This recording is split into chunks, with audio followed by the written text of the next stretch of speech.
Hi, everyone, and welcome to our weekly Thursday series on all things enrollment marketing. My name is Michael Barber, and I am joined by my ever present co host, Ashley McQuarrie. Ashley, how are you today? Doing well. How are you, Michael? I'm well, thanks for always coming in to do these on a weekly basis with us. We're also joined by a new face, Megan Ullman. Megan, welcome to the program. Hi, Michael. Thank you. Happy to be here. Uh, Thank you for being here. Do you want to take a quick second and just introduce yourself to all of our viewers this morning? Sure. My name's Megan Ullman. I'm a project manager, Charter School Capital, and work on the enrollment marketing team. This is my third season. Awesome. Well, thanks for joining us. We asked Megan to come chat with us specifically today because you'll recall over the last couple of weeks, we've talked about different tips and tactics for schools depending upon the stage of growth that we are in. So we often refer to schools in three stages of growth. Our startup schools, those could be year zeros, or you're just in the concepting phase of your school through about year two. Your growth phases, that year two, three period through about year six, seven, eight, and then our mature schools at about year seven or eight and beyond. And last week we focused on our startup schools. This week we're focused on our growth schools, and Megan has some incredible experience there. So we will ask her to come in to have a chat about specific tactics that school leaders could use as their schools are in that growth phase.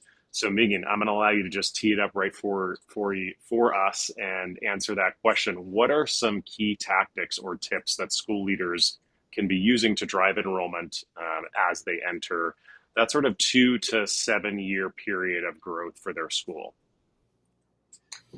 Well, as you know, a lot of the foundation is kind of laid in that first year with kind of helping a school get to know their voice and doing some kind of foundational things like building out a website or creating print collateral for them, working on logo branding, maybe helping with the tagline. And while there's a lot of successful programs that we can do in that first year, it really gets interesting in that second and third year, even fourth year for a school I'm working with, because we can now take that. I'll take that work and take that foundation and just kind of enhance their presence in each market. Yeah, it's such a good ideas there in terms of getting them started, and as they mature into that year two and beyond phase, obviously things are going to become more important. Things like events, things like your ground game. What are some things as specifically related to events and ground game that school leaders can think about as they're growing? Yeah, events is a good one because while they might have touched on that a little bit in their market, we can help them figure out where to be because we have a better sense of their market, who's responding to them. So, depending on where they are, we could help them set up tabling events at farmers markets or sporting events or malls, movie theaters, and we can also kind of help expand what that event presence looks like. Sometimes schools will just start with a 6 foot banquet table with some flyers on top, but we can kind of elevate that for them with some branding. If it's a pop up tent, depending on where they go, we could brand that. We could set them up with a branded tablecloth linen. We can help with some talking points to kind of help some school staff put on a marketing hat. And kind of help steer their messaging a little bit. Yeah, it sounds like the opportunity, especially when you're in those growth phases, is to get more sophisticated, right? Is to start thinking about how you bring that brand to life. Maybe some events that you might have not thought about before, and just showing up in a more sophisticated way. Is that sort of the case that you're recommending to school leaders? Is as they've got that brand under control, they've built it up to a level where they can start doing more sophisticated events, more sophisticated opportunities. Absolutely. And we're working with a couple of schools right now who are repeat schools where we're actually exploring the opportunity of doing a kind of brand ambassador internship where we might hire somebody who's an alum from the school and they can kind of hit the streets and go out and distribute collateral or stickers where they know that their potential prospective students and families will be. It works really well with high schools in particular because high school students and recent graduates know where high school kids hang out. So that's something fun we're exploring with. That's such a good idea to think about, like your students and your kids, and activating them in interesting ways, potentially when it comes to events and your ground game. Because obviously, if they've had a successful experience with you, and I'm making an assumption here that school leaders are going to find those kids that have had big, impactful, positive experiences at their schools, they become incredible brand ambassadors for their schools. Correct?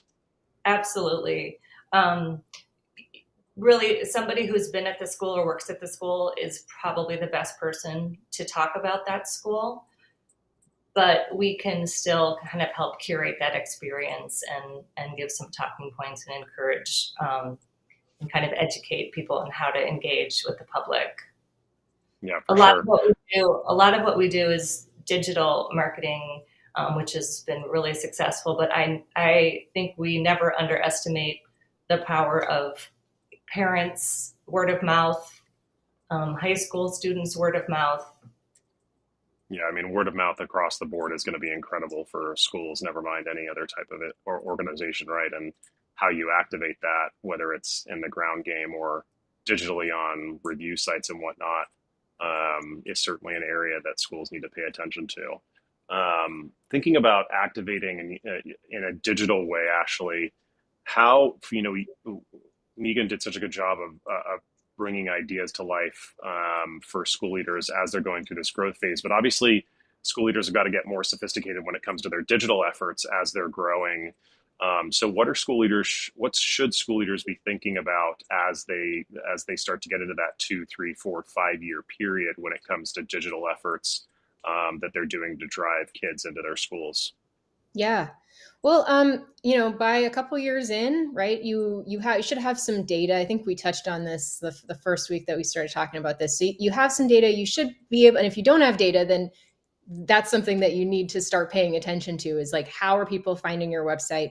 What areas are they coming from? If somebody submits an application, are you starting to see trends of specific zip codes that they're coming from? Are you starting to see that maybe you're reaching a new population that maybe you didn't even know about? Maybe people are coming to you from a new area that you didn't weren't specifically targeting, or maybe there's an opportunity there. Maybe word of mouth is getting out in that area. So looking at that data, tracking it, and then making decisions about how you're going to grow your visibility in these areas, what's working, what's not working, and maybe there are things that you've been spending on that you don't need to focus on because they're not really having an impact for you, but maybe you'll learn that maybe other things are working. So there are definitely other more sophisticated digital advertising tactics that we can do. So we might start out with very basic social media ads and very basic, Google search ads, but we will learn kind of what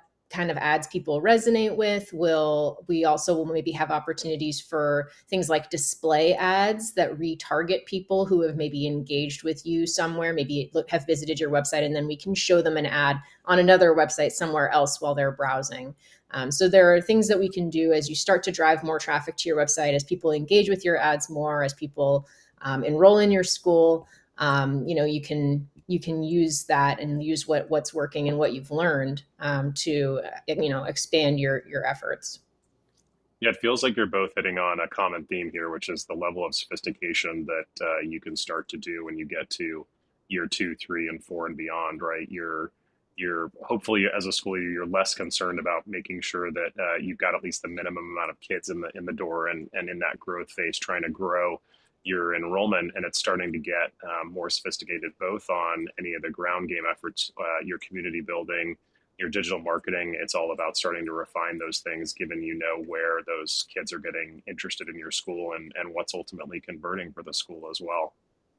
Yeah.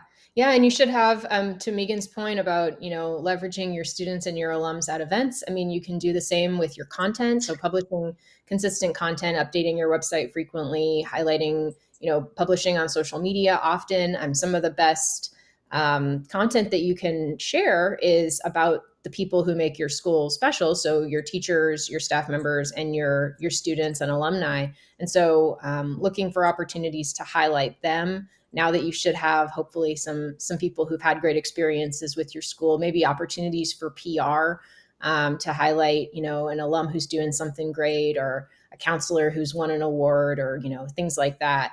There Yeah. might be more opportunities for that kind of thing a few years in.